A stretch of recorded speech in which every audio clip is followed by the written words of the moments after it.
कधी चिप्स घरी बनवले आहे का? नाही बनवले ना? तर चला आज आपण बनवूया मार्केटमध्ये जसे मिळतात तसेच चिप्स, ते पण घरीच. चला तर मग सुरू करू. सगळ्यात पहिले तर मी बटाटा घेतलाय आणि बटाट्याचे असे साल काढून घेतले आणि नंतर स्वच्छ पाण्याने बटाटे धुवून घेतले.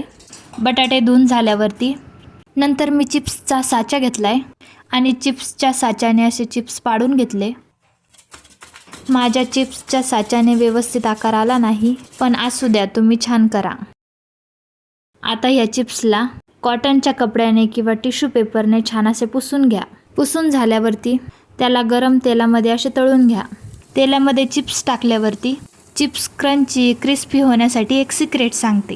ते म्हणजे हे की सगळ्यात पहिले तर एक वाटी घ्यायची आणि त्यामध्ये 1 चमचा मीठ टाकायचं आणि थोडं पाणी टाकून त्या मिठाला पाण्यामध्ये व्यवस्थित वितळून घ्यायचं.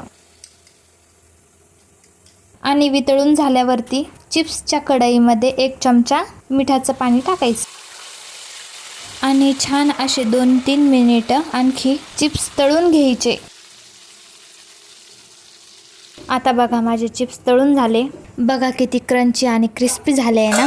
तुम्हाला जर मिठाचेच आवडत असेल तर तुम्ही असेच ठेवा. मी तर थोडीशी लाल मिरची पण टाकली. बघा तर रेडी आहे आपले शिवरात्र स्पेशल उपवासाचे चिप्स.